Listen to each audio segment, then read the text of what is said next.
And we are so happy to have Lindsay Lohan here. Welcome, and thanks for being with us. Thank you for having me. I have to say, I watched the movie last night. It's fantastic, and woke up this morning to see rave reviews about it as well. That has to feel good. Congratulations. Thank you very much. Yeah, it's really nerve-wracking to play someone that's, you know, such an incredible force and a wonderful woman. So I was kind of nervous to see what people would think of it. Yeah, what were some of the challenges taking on a role that is so iconic, that a woman who is so loved and so well known?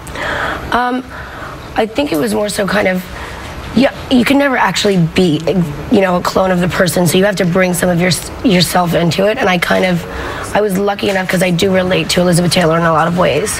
Yeah, and there are a lot of parallels between the two of you, from being a child actor to your intense public scrutiny. Did you seek out this role? Did the directors come to you because of any of those similarities? It's a funny story, actually. I had seen that they were going to be making the movie, and I got the producer's number and started harassing Larry Thompson. And I didn't even care if my agents were going to do it or not. I just did it myself too, because I was like, no one else is going to play this role. I have to do this. And you know, Liz Taylor's life was out of control at times, and to be honest, so has yours. From the moment you step out of your house, there's oftentimes drama. There have been legal troubles. Do you think that your life and your career may have been different, would have been different, without the constant scrutiny? I mean, obviously, yes, to a certain extent, but I think that everyone goes through things in life, and I like to learn from my mistakes, obviously, but I wouldn't be who I am today if I hadn't gone through certain things, and everything happens for a reason, good or bad, so you can just, you know, take what you've learned from it and move forward. And obviously you've been going through some very difficult times. Elizabeth Taylor did too. Who did she rely on during those dark days, and who is your rock? Who do you go to? How do you stay grounded? Elizabeth Taylor actually went to her mother a lot. She was really close with her mother, and I think we portrayed that pretty well in the movie. And I'm pretty much the same. My mom, my siblings, my sister Allie, my brother Michael, and Cody. And yet your family troubles are constantly put out there for the public. I know just today there was news that you allegedly have a new half-sister. How do you handle your family? I didn't even hear that, so thanks for the news. I don't pay attention to any of it. I mean, how does your family handle all of that? There's headlines splashed daily.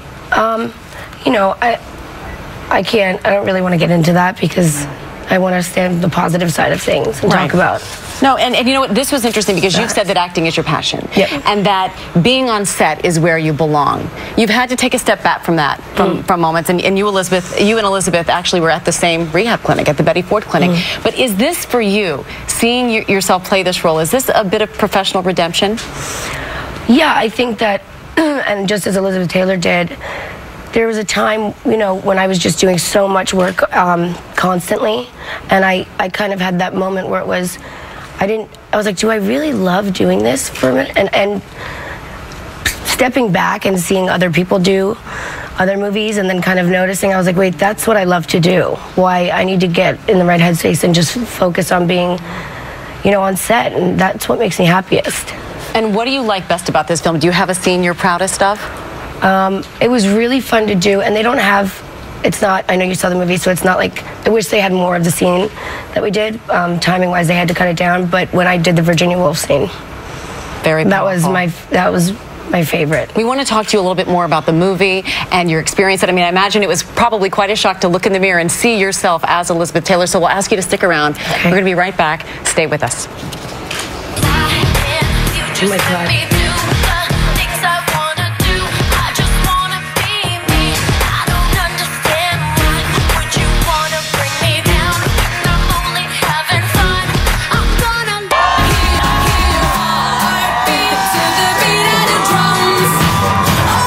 Happy crowd out in Times Square, and we are all hearing the work of DJ Calcutta right there. And look at those faces right across from DJ Calcutta. They are about to get their faces smashed with cake.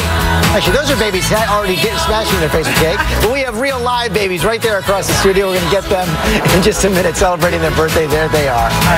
Cake testers, and also Thanksgiving is less than a week away. So how can you dress up your dinner table on a budget? We'll show you all the tricks. That is coming up, but we want to get right back to Amy Robach, who's across the studio with Lindsay Lohan. That's right, guys. We are talking with Lindsay about her upcoming role in Liz and Dick. She, of course, plays the iconic Elizabeth Taylor, and I set it up when we went to break. What was it like for you when you looked in the mirror? And, I mean, for all who see the movie, it is a stunning and very accurate display. There, Thank you can so see much. it. Did you feel like I'm looking at Elizabeth Taylor? Oh, there goes the babies. They're so cute. Yeah, sorry, I just got sidetracked. It was really interesting to kind of, you know, my hair was red at the time as well, and I just cut it off and dyed it dark. But when I put the wig on, oh my God, there's footage. When I put the wig on and transformed into that, it was a really incredible feeling, and it kind of shocked people on set, which felt really cool. Yeah, did you stay in character? It probably helped you to stay in character knowing you looked exactly like her. I think my friends kind of didn't come to my trailer a lot because I was playing Cleopatra, Cat on Hudson Roof, and Virginia Woolf all the time. What do you think your fans will take away from this movie? I hope that, you know, my love for acting shows through a lot, and people really see that, and I hope that they enjoy the portrayal, that I did the best that I could, and I hope Elizabeth's happy from watching from above. And I know your fans are rooting for you. They have been this entire time. What's next for you? Because I understand there's more acting and more of you doing what you love and what you said you were meant to do from the age of 3. Yeah, from the age of 3. I know you were telling me about the footage that you guys have of me when I was 12. So funny. I have a movie coming out called The Canyons, that Paul Schrader directed and Bret Easton Ellis wrote. And I'm reading scripts every day. I just want to keep calling my agents and like, just keep me on set. It's safer that way. Because where are you in your life? I mean, so many people want to know.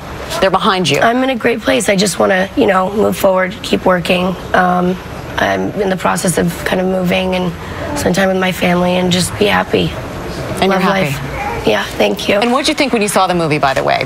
Proud? Were you proud of your portrayal? Yeah, and it's interesting. I have my sister, my brother, and my mom watched it, and to have people that I really care about and love in life really enjoy it and appreciate it makes it so much more worth it. It feels really amazing.